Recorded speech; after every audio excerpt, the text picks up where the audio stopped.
This is the Norris Group's Real Estate Investor Radio Show, the award-winning show dedicated to thought leaders shaping the real estate industry and local experts revealing their insider tips to succeed in an ever-changing real estate market. Hosted by author, investor, and hard money lender, Bruce Norris.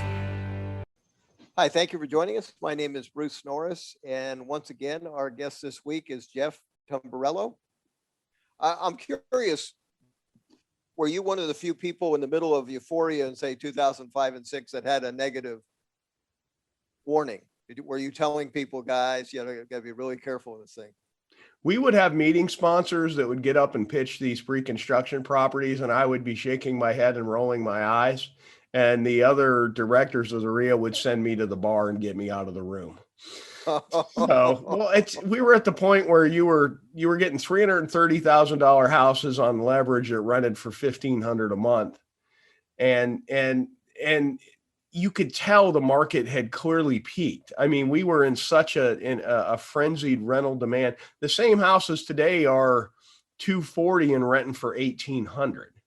You know, and they were $1,200 to $1,500 a month in the path of utilities. And it just got to the point where a lot of these pre-construction deals being pitched weren't an investment. They were an act of lunacy, particularly with 90% financing. There was, I spoke in San Diego. There was a lady who came up after my talk, because I'm talking about California crash in 06, and it hadn't happened yet. It was, fortunately, it was a precursor about what was about to. Well, this lady comes up and she's kind of upset at me. She said, I'm in escrow with a condo that's we're buying it for $780, and we were just going to hold it until it was worth $1 million. And I said, tell me about the condo. It's a studio condo. It's 780 feet. Wow. She's paying $1,000 a square foot, and her expectation, she was just going to hold it until she made a couple $100,000. I said, well, what makes you think it can't be worth 300? And so when you're of that mindset, it's very interesting, because at the time I'm doing a lot of speaking. I'm doing speaking to realtors. Let's say, tell a realtor this is all the whole business model you think is working for you in 06 is not even going to be around. You got to be an REO agent. That's where it's going to be. It's hard to hear that. So anyway, I was just curious if you had definitely sat in that seat. I was kind of sure that you did. What my favorite, you talk about moments in the Southwest Florida REIA. We had a meeting in 07. I had just done a bunch of data work on a bunch of the first home notes in Lehigh, and I had carried forward the current pricing with poly trend lines 2 quarters. And the irony is this very wealthy guy who bid on this package. It was from KBW, a Wall Street auction house. And I came back and said, if you pay more than 9% of the unpaid balance, you're going to lose money.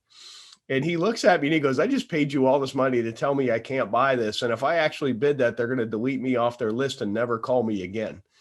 So he bid 11%. And then the irony was all these groups kept going like 22, 23 of the unpaid balance of these packages. And nobody ended up buying it. Because, the people that would pay that would bid that couldn't actually close on it. They were just, okay. It was. And then the even bigger irony is because that was packages 2, 3, and 4, which were the houses.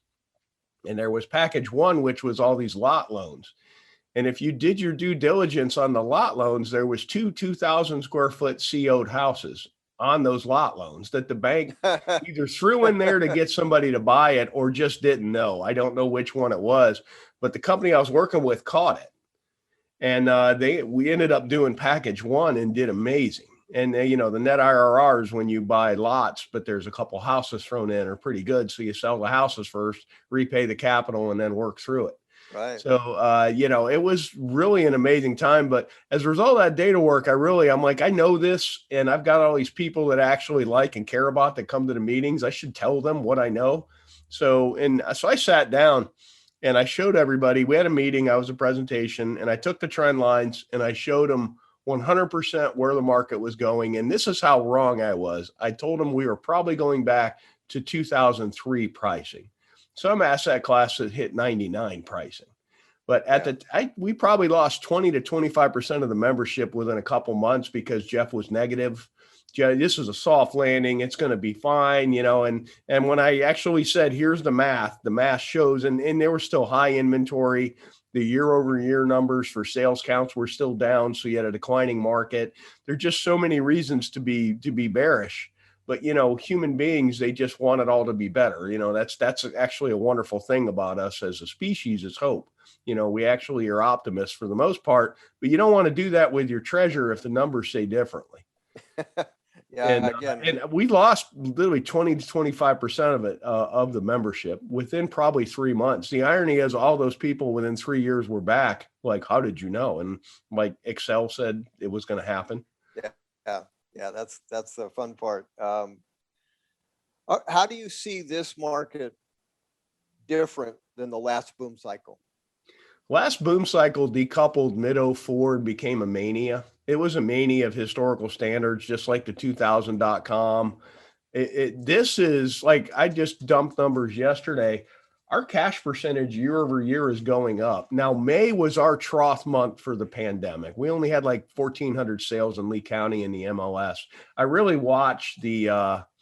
I particularly watched the MLS, and all through this, I really, you talk about learning about numbers.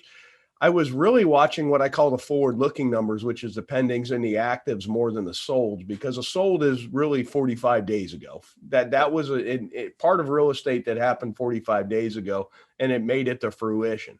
But the pendings, so I was watching the pendings, and at one point we were only about 50 a week for a couple weeks in May, and then all of a sudden the pending started 50 a day. And then all of a sudden the pending started surging, and also we were 120 a day. I'm like, we're fine. So I knew by May, the end of May, we were okay here, because I was at that point. Do I pivot? Where do I go? But the difference this cycle versus last, like right now, our cash percentage is sitting at year to date, and this is dated information as of yesterday, at 45% for January through April. Wow. So the same time frame year before was 44. So in today's current market, today's current rates, the cash percentage is still there.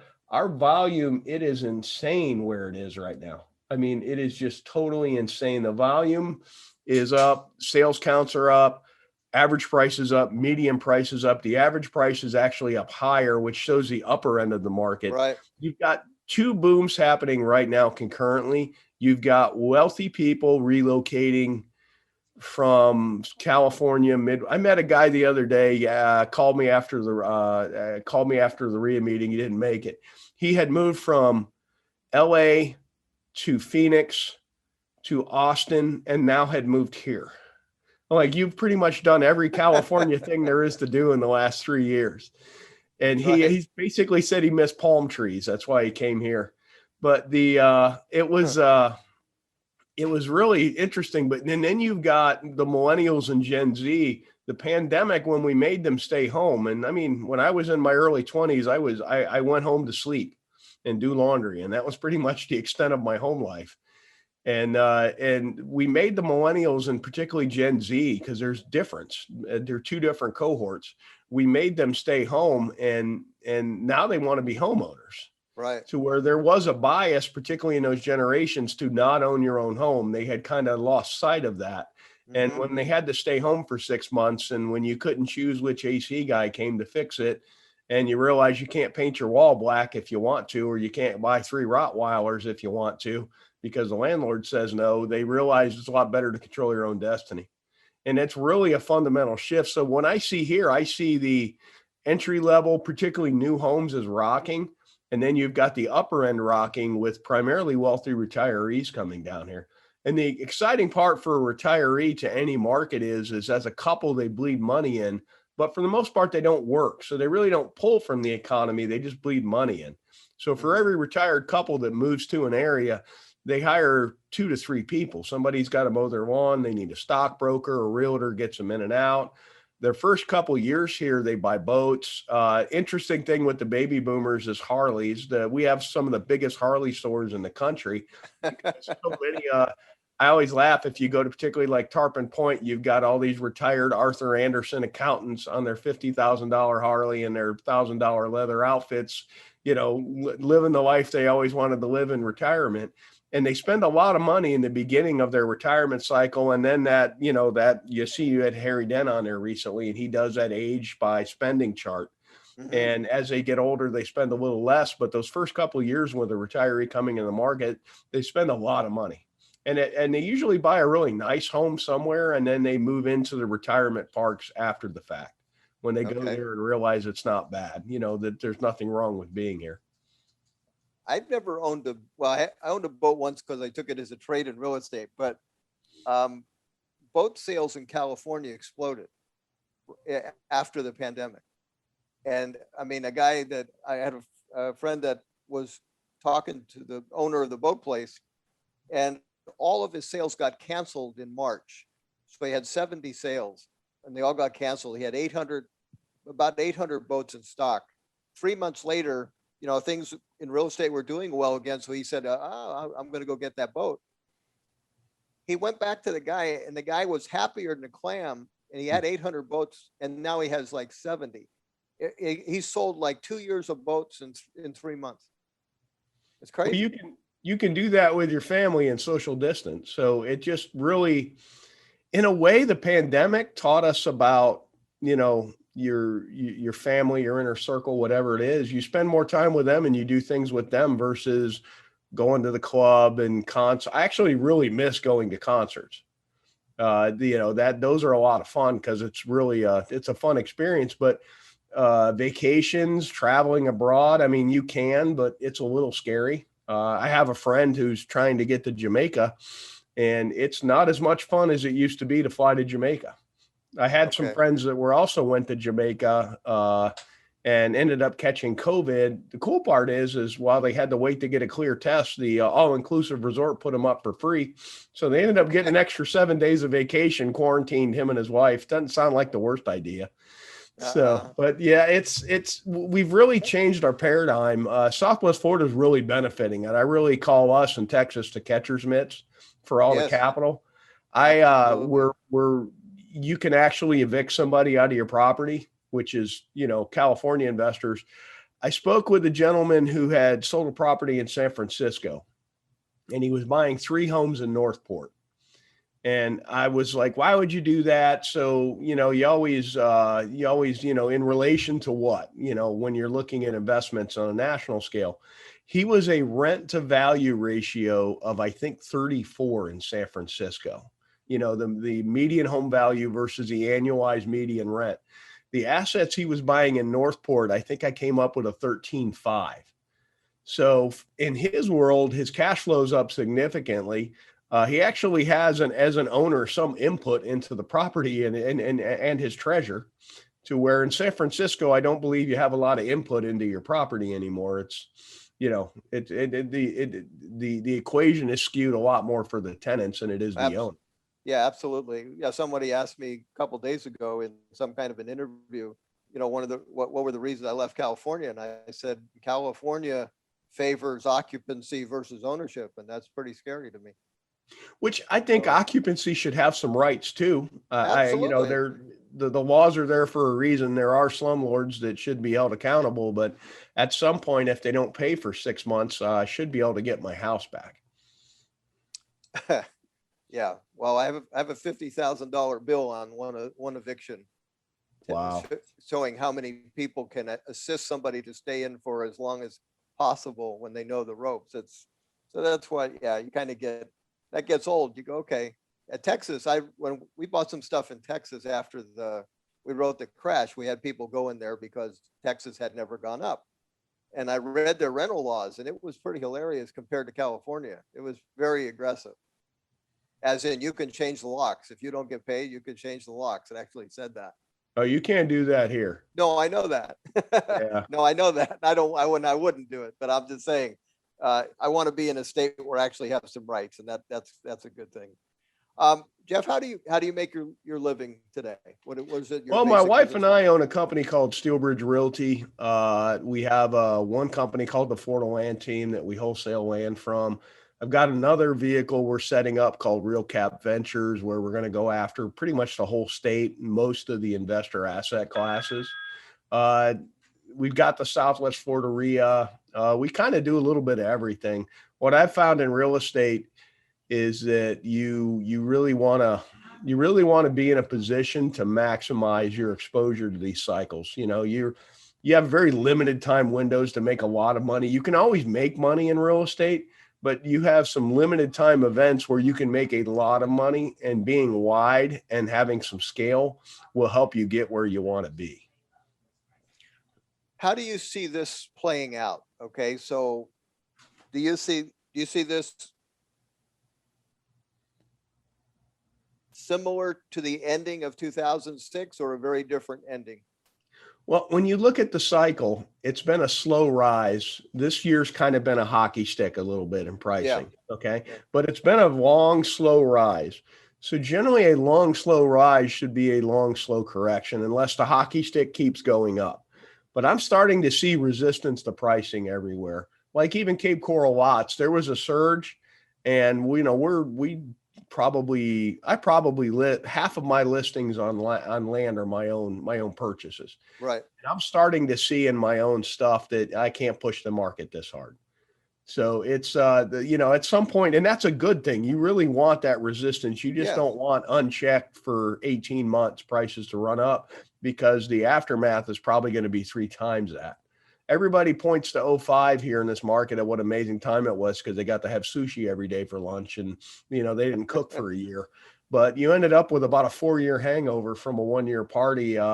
Most wouldn't do it again if given the opportunity, or they would eat ramen noodles hopefully for a year instead of all that sushi. But when I look at this, biggest question: inflationary backdrop, deflationary backdrop.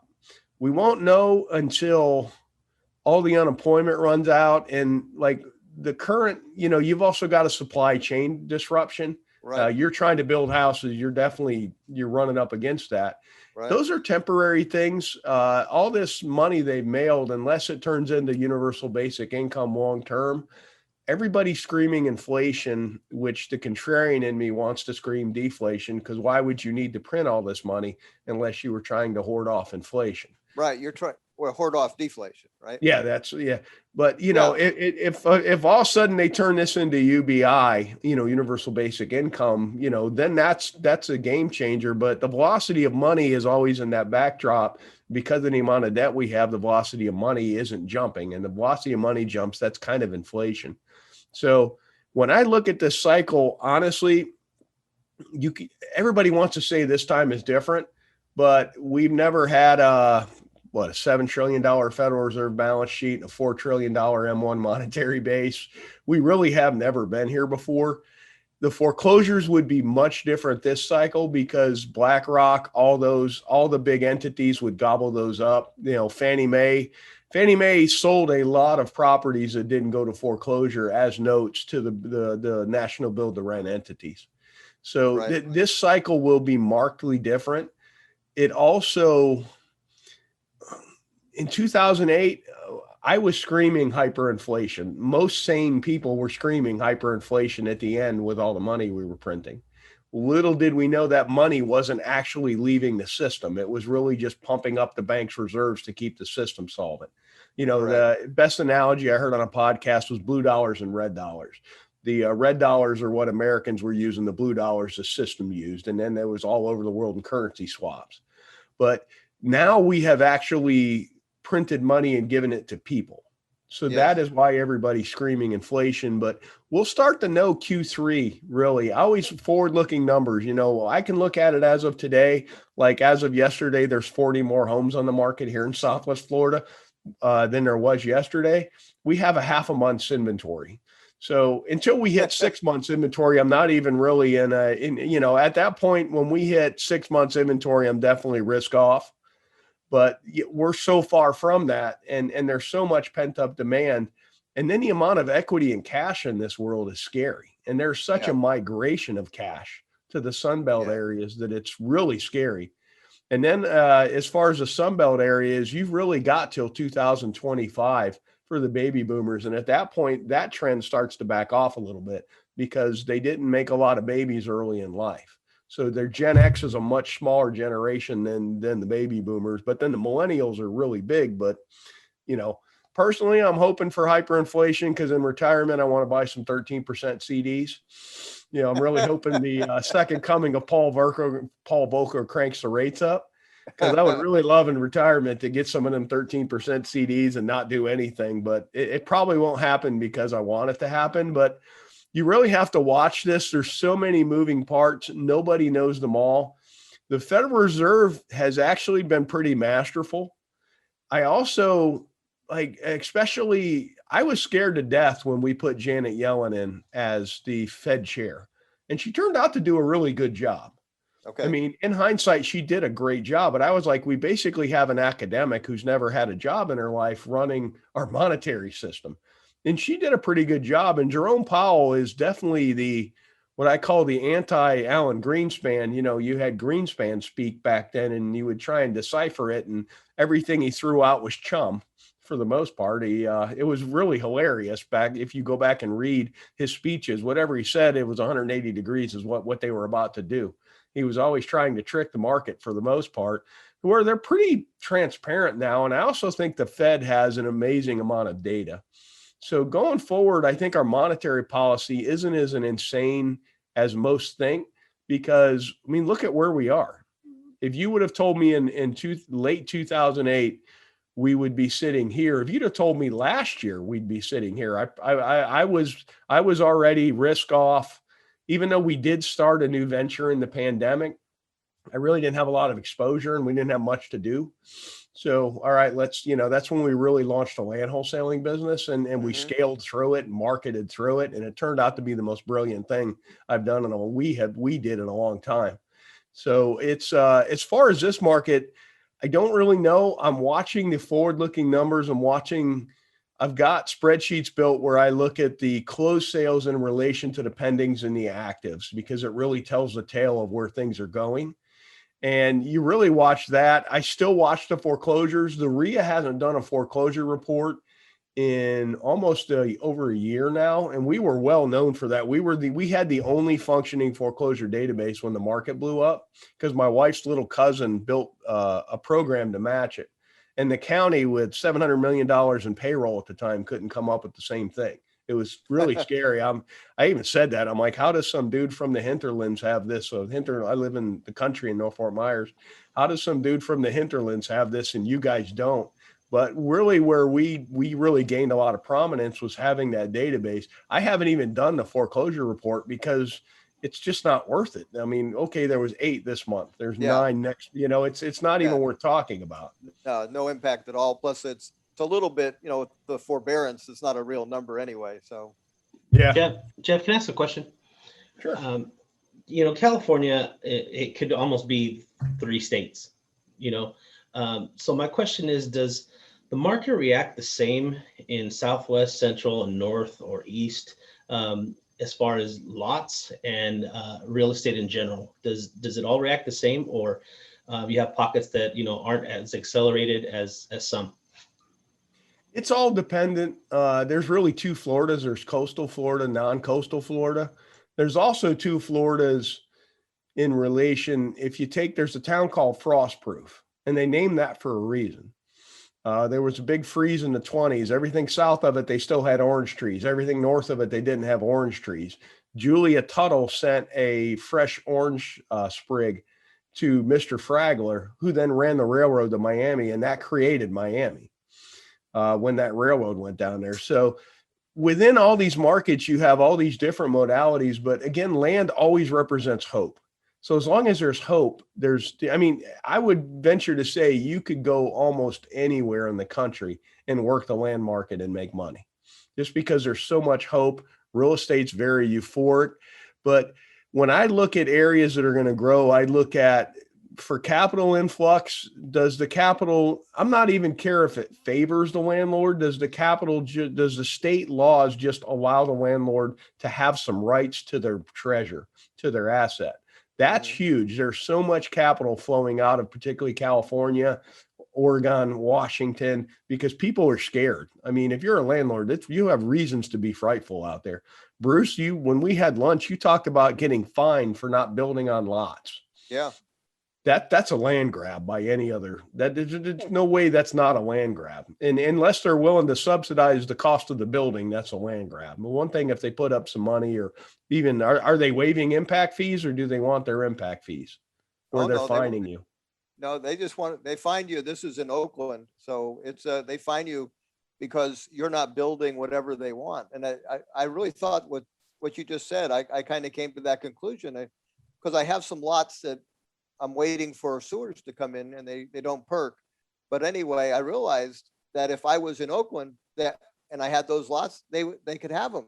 And then it dawned on me, holy cow, that's exactly what they want. They want to take your dirt so they can use it for affordable housing. That was the really scary recognition of what the intent was. Well, if that's the case, then buy it. That's essentially a taking, in my opinion. But I always thought none of the either the Realtor Association or the big landlord groups had the courage to do it. When they did the eviction moratorium, in my opinion, that was a national taking. At that point, you just stripped me of some of my property rights, and you buy it. Especially the comps were pretty good. Okay, buy it. Big class action lawsuit that was a taking. It really was a taking. But what's going to drive what areas and what markets? I mean, there's a lot of great growth everywhere. I mean, there really is. There's even parts of the Midwest that are starting to sprout up. The economy's doing fine. Unemployment's still really low. We have some people sitting on the couch. They're about to get kicked off the couch, in my opinion. Wage growth is up. There's so many amazing reasons to be bullish on so many areas. But for investment, first thing is what areas, and like I say, you don't have to favor the landlord, just have to be able to exercise some rights over control of your asset. Those areas are going to do well. And Florida's even changing in the fact that our governor has been a godsend. It really has been. I know it's a sin to go political, on anything, but our governor has really been a godsend. And then on top of that, the state is just trying to foster growth. There's a lot of companies looking at Florida. Texas and Florida are the primary beneficiaries of the pandemic. If I had to pick two areas, that would be it. I mean, we're actually contemplating a vacation to Austin just because I hear so many cool things about Austin. I've got friends that have properties there that have doubled in just a few years. I kind of just want to go out and see what's going on out there. Plus, I've heard there'll be a vegan restaurant right next to a old school South barbecue restaurant. That sounds like a pretty cool place, actually. Yes. Austin is kind of like Orange County. Really? Yeah, it's definitely diverse. My daughter lives there. Yeah, their home price has pretty much doubled in 2 years. Crazy. But yeah, the market, I mean, eventually though, what's the spreadsheet say? And so many people get caught up in where's this trend, where's that trend. When you join the Southwest Florida REIA, you get a welcome email. And in that welcome email are 2 Google Doc links. One is an APOD that was built a long time ago. I collaborated, but it was built by one of the members. And it's a very simple spreadsheet for cash flow. Even has some warnings, even if it gets really, really funny at the bottom of it. It says, can you afford to own this investment? And with the investment in quotations. Mm-hmm. And then we built one for flipping that actually has all the real cost in, because if you've ever watched any of those flipping shows, it's hilarious how they have no closing cost, commissions, debt service, utilities. Yeah. The contractors somehow generally come under, which never happens ever, unless you're even if you're the contractor, it's still under if you do your own work. But we actually, and those two things are, if you're starting in this game, what are you here to do is the most important question in any venture. And in investing, it is so important. What are you here to do? I want to make 7% of my money per annum. I want to make 10. Is it levered? Is it unlevered? And then more importantly, at what point are you out? So many people buy these properties and they have no end game. And then you get right now, it would be easy to get caught up in euphoria. And well, if this went up this much, if I just wait 3 more years, I'll retire. And historically, that cycle's never really ran that long. So maybe this time it is different. But when it comes to the investing side, it's easy to get caught up in the trends at that moment. And the irony is everybody's running off closed sales, which is at best 45 days ago. So you don't even know what's happening today. I mean, actually, probably the best thing to watch, in my opinion, is the showing time stats. If all of a sudden the showings fall off a map, there's something to, hey, check that out. And showing time's becoming a national thing. So, I mean, and that's the beauty, this cycle versus the last cycle. The last cycle ran that what I talked about when it ran from like August of 05 to the end of 06, because, Zillow was still in his infancy. There just wasn't as much data out there.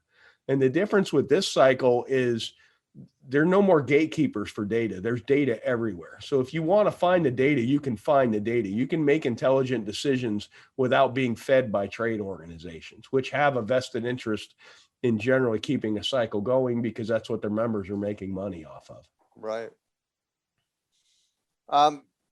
You have any kids that work in the business?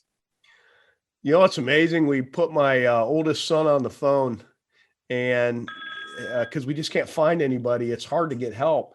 And he's got a little extra capacity, and we put him on the phone part-time, and he picked up a lot that have already moved for 12.5 for 5,500. I think I was more excited about that lot than a saltwater lot that I'm personally doing that I am making a lot of money on. But, I'm sure you've had this feeling too with Aaron in the business that, watching your son do something that you love is really an amazing moment. Oh yeah. There's nothing that beats that. Absolutely. So cool. yeah, I've got one that's, and he seems to have a lot more. He's actually taller, better built, still has his hair. He's actually better looking than his father and has most of his mother's good traits. So he'll do a lot better than I will by far. So. Well, Jeff, I really enjoyed getting to know you, and I enjoyed being with your club, and really enjoyed the interview today. So thank you very much for joining us. Awesome. Enjoyed this. Okay, Jeff. Thanks a lot. Thanks. We'll see you. For more information on hard money loans and upcoming events with the Norris Group, check out thenorrisgroup.com. For information on passive investing with trust deeds, visit tngtrustdeeds.com. The Norris Group originates and services loans in California and Florida under California DRE License 012-19911, Florida Mortgage Lender License 1577, and NMLS License 1623669.